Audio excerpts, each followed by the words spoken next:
There we are. Welcome back to On the Move. This is Victor Sheestill. It is December 20th, which is a Tuesday, and we are one day after the final January 6th committee hearing, and there was a lot to unpack. So I am so excited to have on Senior Legal Analyst Elie Honig. He also is the author of The Hatchet Man, which is a great book about Bill Barr and all of the wrongdoings and things that Bill Barr committed while he was Attorney General. Elie, thanks so much for being here. It's so great to see you again. It's great to see you, Victor. I'm always trying to figure out the international life of mystery of young Victor Shi. So you're where now?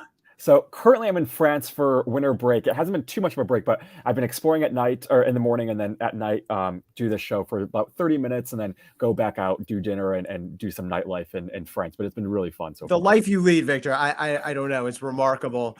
The reason that I like to do these shows with you is because someday 12, 15 years from now, when you're Senator Xi, I will say, oh, yeah, I used to do his and I mean U.S. Senator. I don't mean none of this state senator for you. That is too kind. It's great to be with you, though. Thanks for having me. Of course, no, it's awesome always seeing you, and I learn a lot about the law as someone who's a student and undergrad. I think it's important for young people to know about our legal system, and especially for things like January 6th. So I want to get into what we saw yesterday because it was quite a remarkable hearing. And Donald Trump was referred to the DOJ criminally on 4 different counts: obstruction of Congress, conspiracy to commit a false statement, conspiracy to defraud the U.S. government, and acting, aiding, and I think assisting and comforting an insurrection. First, walk us through what those 4 things mean in like non-lawyer terms. Sure. But before I do that, if I can, I just want to make sure people understand sort of the starting point here is a criminal referral has no specific binding legal effect. A referral just means any request by any outsider that any prosecutor look at anything. When I was a prosecutor, we got criminal referrals all day, every day. They could come from victims. They could come from defense lawyers, from cops, from other agencies, from legislative bodies. I mean, you and I, Victor, right now could open up a new tab and go to DOJ's site, and we can make a criminal referral if we wanted to. Now, I don't mean to underplay it. Of course, it's extraordinarily unusual and more substantial than normal when the United States Congress, coming from a bipartisan committee, says we'd like you to take a look at this former president. Okay, so let's walk through the 4 charges here. I'll sort of try to boil each one down. The 4 recommended charges in the referral. Conspiracy to defraud the U.S. of a fair election. This basically refers to the fraud campaign. The campaign to get various state legislators to certify different slates of electors. The whole idea of trying to put over on the government the idea that Trump actually won. And I think that covers one of the another one of the charges too, the conspiracy to make false statements. So that's 1 and 2. The conspiracy or the effort to obstruct Congress, that is more focused on the pressure campaign on Mike Pence to reject the electoral votes, and arguably to the what became the attack on the Capitol on January 6th. Those charges are the more sort of routine. They're not routine, but the lower targets. Sure. And we know that DOJ is already thinking about them because when DOJ had a fight with this lawyer, John Eastman, over his emails, DOJ said to a federal judge in in California, these are the charges we're looking at, the ones I just listed, the obstruction of Congress and the conspiracy to defraud the United States. And the judge said, I find by more likely than not that there is evidence of those charges. The big dramatic one is insurrection, aiding or giving comfort to insurrectionists. That doesn't mean like emotional comfort. That means like giving some sort of assistance. Obviously a more dramatic charge, unlike the other charges, I should note that specific law would disqualify a person, not if charged, but if convicted and confirmed or affirmed, which takes a long, long time. And there's a big if, and maybe we can get into why that is a far way from an indictment. I don't think it's likely DOJ will charge that. Prosecutors, for the most part, you're looking for whatever the most serious charge that captures the conduct, that isn't just a slap on the wrist, but that you can most readily explain and prove to a jury. And if you have a charge that's fairly straightforward, hey, he illegally pressured Mike Pence not to count the votes, versus he was trying to, and his intent was to overthrow government, it's just a higher hurdle that DOJ does not need to build for itself. I think there was some symbolic impact here. And look, this exercise was largely symbolic, not to say meaningless. Symbolism can matter. But I think that that's the reason that the committee included that one.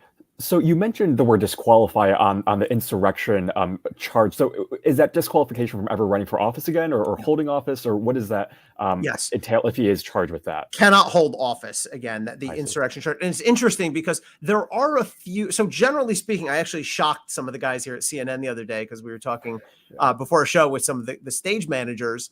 And I just sort of casually said, if Trump gets indicted, he can still run and be president. And they were like, no, how can that be? You can't.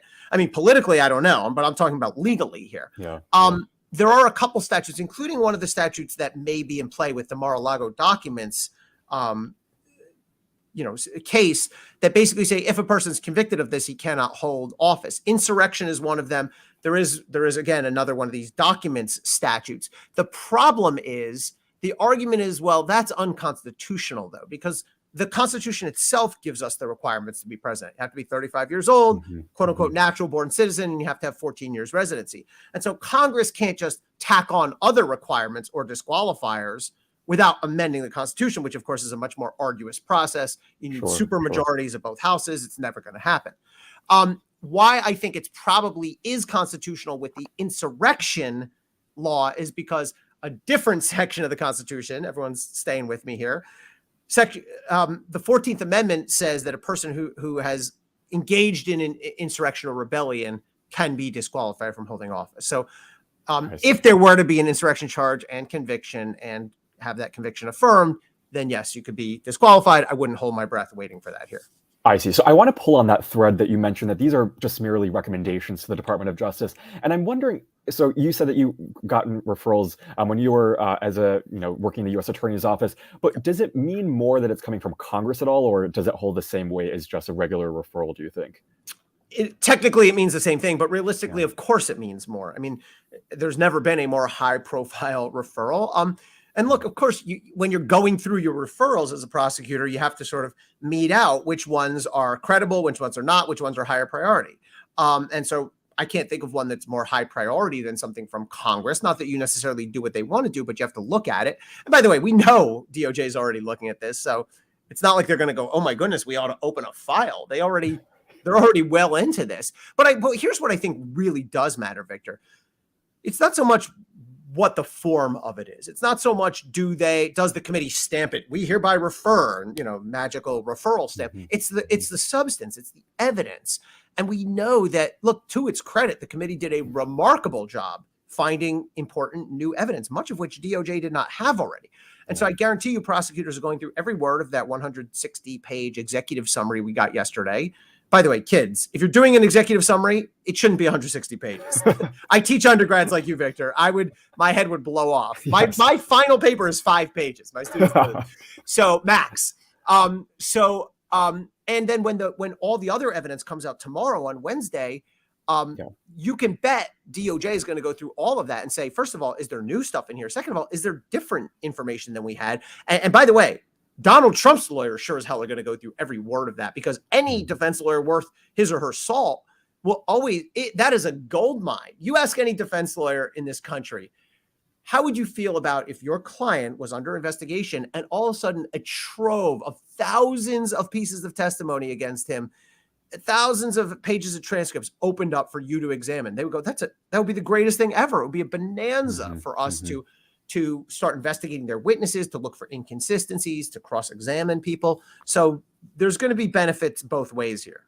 So you mentioned that executive summary, and I have to be honest, when I first clicked on the PDF, I was a little bit, my jaw was to the floor when I saw it was more than 100 pages. Yeah. And so based off of your reading of that, I mean, what were some of your top lines from that executive summary, and maybe kind of what we should be expecting with the final report being released tomorrow? I thought it was well done. First of all, I should say that. I think the committee, by and large, did a really effective job of presenting its evidence. They were disciplined in the way they gave it to us. The hearings were generally pretty concise, 2 hours. You may remember, Victor, early on, they brought in a TV producer. Yes. And they took a little bit of flack for that. But it paid off. They gave an audience-friendly presentation, and they did a great job coming up with evidence. And by the way, if you want to contrast, usually congressional committees are somewhere between ineffectual and a total mess. And if you want a recent example, Remember what happened after Mueller when Jerry Nadler led that investigation. I mean, what a circus. He got nowhere. They had one hearing, which became just a complete and utter joke. So contrast that with this group. I think if you look at yesterday's executive summary, which could have used a little more summary and a little less executive, they laid out the evidence essentially how we expected, essentially tracking the same outline and the same major themes that we've seen throughout. This is all about Donald Trump. It all sprang from his lie about election fraud. He had willing enablers. He had lawyers who were telling him things that were not true or that were unconstitutional. He tried to pull all the levers of government available to him, whether DOJ, state legislators, Congress, to try to steal this election. There were a few new revelations in there hinting at more. What I found really interesting was they went into quite a bit more detail about efforts to obstruct or get in the way of witness testimony. We got a flavor back a few months ago that Cassidy Hutchinson there were some attempts to perhaps shape or influence her testimony improperly. Yesterday, there was quite a bit more about that. And I think that's really interesting. And by the way, not surprising. I should mention, you mentioned my prior book, Hatchet Man. I have a new book coming out January 31st, Untouchable, How Powerful People Get Away With It. And in that book, I do talk quite a bit about sort of how powerful people know how to utilize lawyers for other folks to make sure they stay in line. And I think I used to see this with mafia cases that I did. And I think what happened to Cassidy Hutchinson, she basically started off with a Trump-affiliated, Trump-supplied, and Trump-funded lawyer who, if he is the lawyer referred to, and it seems like they say she as the witness, and we know, but basically refused to let her fully cooperate and fully testify in a way that would have been harmful to Trump. Only when she went and got herself a lawyer was she able to come forward and testify publicly. So I think there's an interesting sort of through line there about the way that powerful people try to control potential witnesses against them. Yeah. That is very interesting, and we'll have to have you back on the show. Both John Politics, which I co-host with Jill, and then also this show. I'm looking forward to that second book of yours. Would love to do that. Before I move on to some of the other people that Representative Raskin and the committee referred to the, House Ethics Committee, I want to ask you just one more thing about the DOJ. So in your view, so you don't think this will impact kind of DOJ's investigation or Jack Smith's course in any way? No, I think the evidence will be substantial and significant to them, but I don't think the fact that there was a referral will change their minds. Yeah. Got it. Okay, so maybe let's go to the House Ethics Committee. So there were several members of Congress who basically evaded subpoenas that the House sent to them. Talk to us about that and how much weight we should be putting into that referral made to the House Ethics Committee. This is a half measure. This is a slap on the wrist. This is window dressing. Choose your phrase. Yeah. Here's the fact of the matter. And again, by and large, the committee did a very good job. I wrote a column a week or two ago for Cafe, for Preet Bharara's group that I'm part of, praising the committee, saying, by and large, for all the criticisms that I've lodged against them, by and large, they did an outstanding job. That said, here's a criticism. They went easy on their own colleagues. They went easy on Kevin McCarthy, Jim Jordan. They subpoenaed 5 of their other colleagues, Mo Brooks. Because they served these subpoenas on McCarthy and Jordan and company. All 5 of the recipients laughed them off. They blew them off. They said, no way, get out of here. You're not legitimate. Well, what happened with other people who did that? The committee referred them over to DOJ for potential prosecution, and some of them are being prosecuted. Steve Bannon was tried and convicted. He's been sentenced to 4 months. Unless he wins his appeal, he's going to jail for 4 months for this. Peter Navarro, same thing. He blew off a subpoena. He's going on trial soon. There were 2 others, Meadows and Scavino, who the committee wanted DOJ to prosecute, but DOJ declined. But what happens when their own colleagues refuse? Oh, ethics committee, which nothing's going to come of this. It's a 50-50 committee. The Republicans are about to take nothing's going to happen. It is sort of translucent window dressing that's meant to keep them from being accused of doing nothing. But this is next to nothing. There's just no way around that. And by the way, Kevin McCarthy and Jim Jordan in particular have really important evidence. They spoke with Donald Trump on January 6th. Yeah. And an interesting question is, will DOJ subpoena them? We don't. So, it's possible they have. We don't know, but we'll see if they take that on.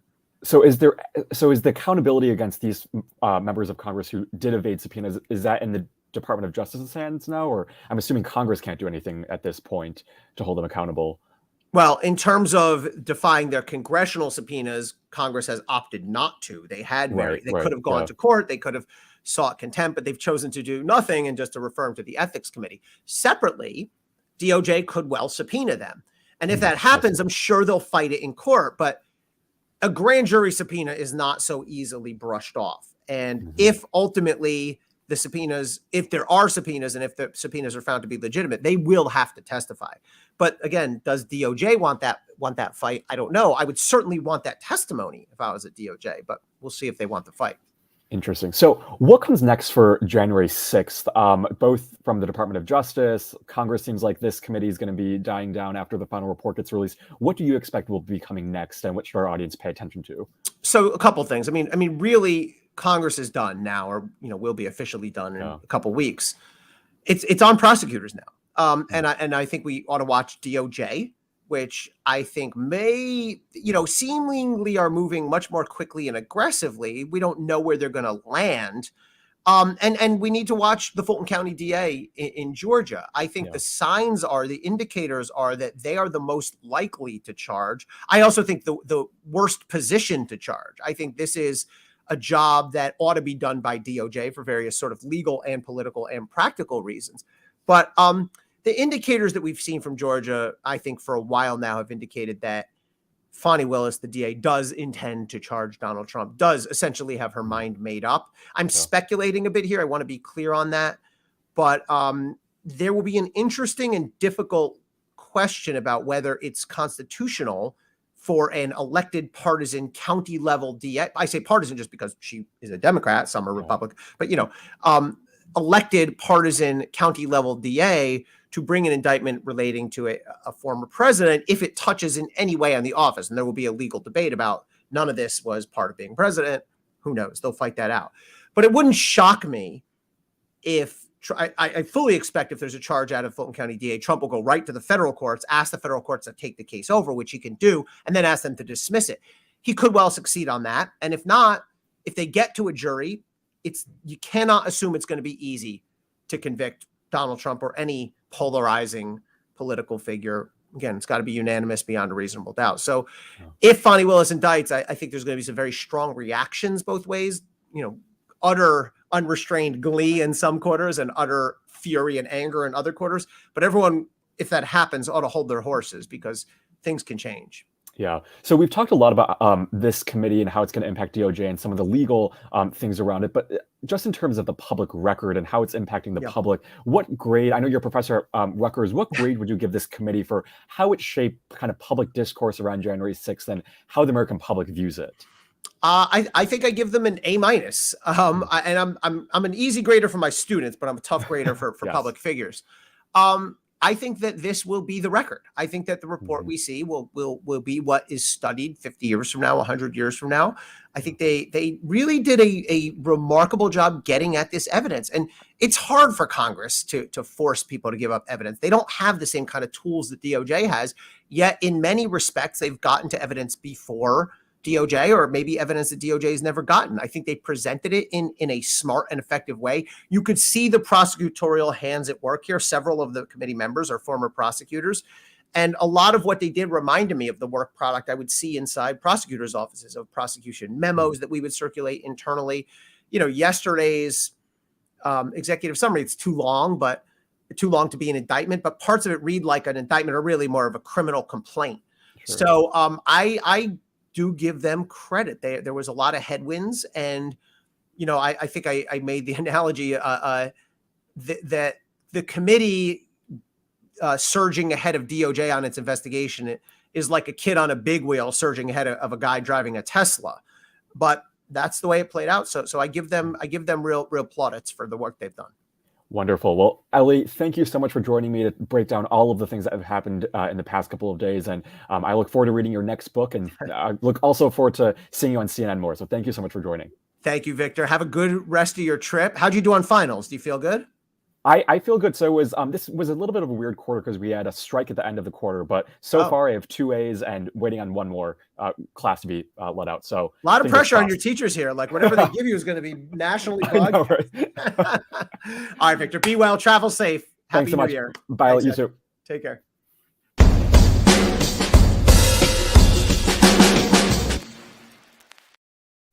Well, that was a great episode. I hope everyone tuned in to yesterday's January 6th hearing because there was a lot, and Elie did a great job helping us unpack it. But let's quickly turn to some of the news of the day today. First of all, we have more potential bad news for Donald Trump as the House Ways and Means Committee will meet to decide whether to release Trump's taxes to the public, his, I guess, tax returns to the public. And so remember, this has been years in the making. Trump has tried to delay. Trump has tried to prevent the American people from seeing it. But as I think voters, as the public, we deserve to know what Trump's taxes read. And so I think it's going to be really important. Hopefully the House Ways and Means Committee does choose to release it to the public, because I think it's a vital importance of transparency and also accountability for anyone running for office. Last night, Marjorie Taylor Greene blasted Lauren Boebert. Remember, those are the two perhaps craziest members of Congress, after she said, she being Lauren Boebert, she was at a Turning Point USA conference with Matt Gaetz and a couple of other right-wing officials, and she said that she doesn't believe in Jewish space lasers, which is something that Marjorie Taylor Greene apparently believes in, and was hesitant about a potential Kevin McCarthy speakership.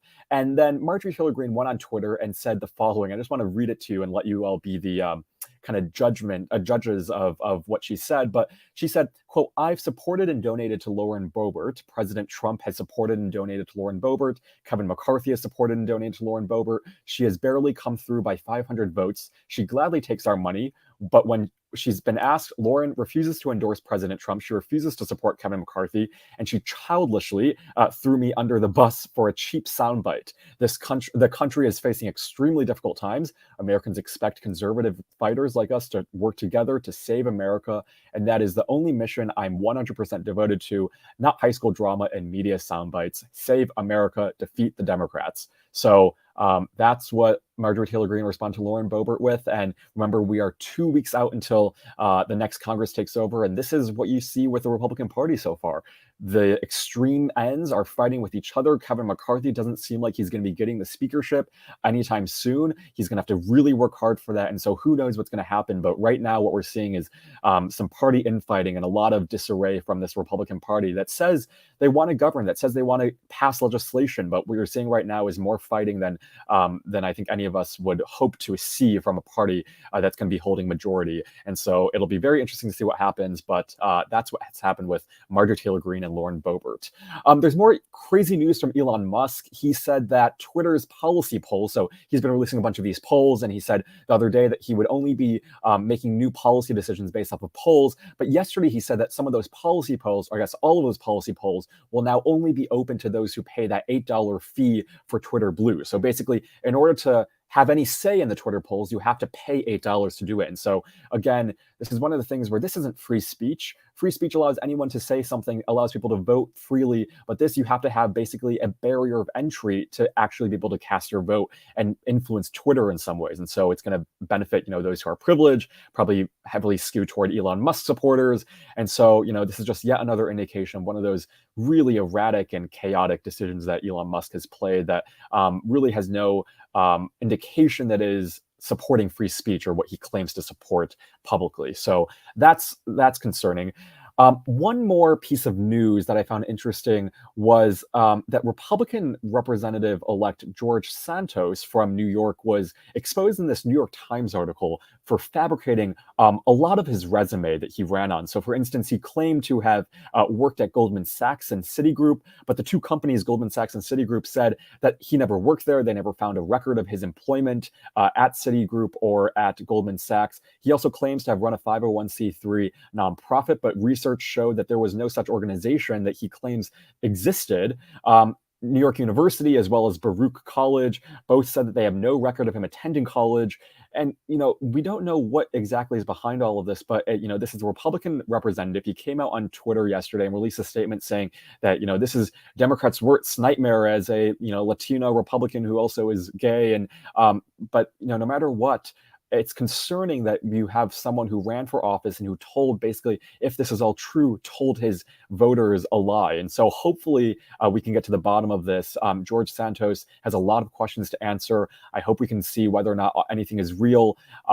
But if it's not, I hope he faces some sort of accountability and maybe even gets removed from office, maybe has a special election to elect someone new, because this kind of strikes at the very core of what voters believe in, and they expect that their elected officials are telling them the truth. So hopefully there's some accountability if this all plays out to be true, but that caught my eye yesterday as something that is worth noticing. That's all of the news I have for today.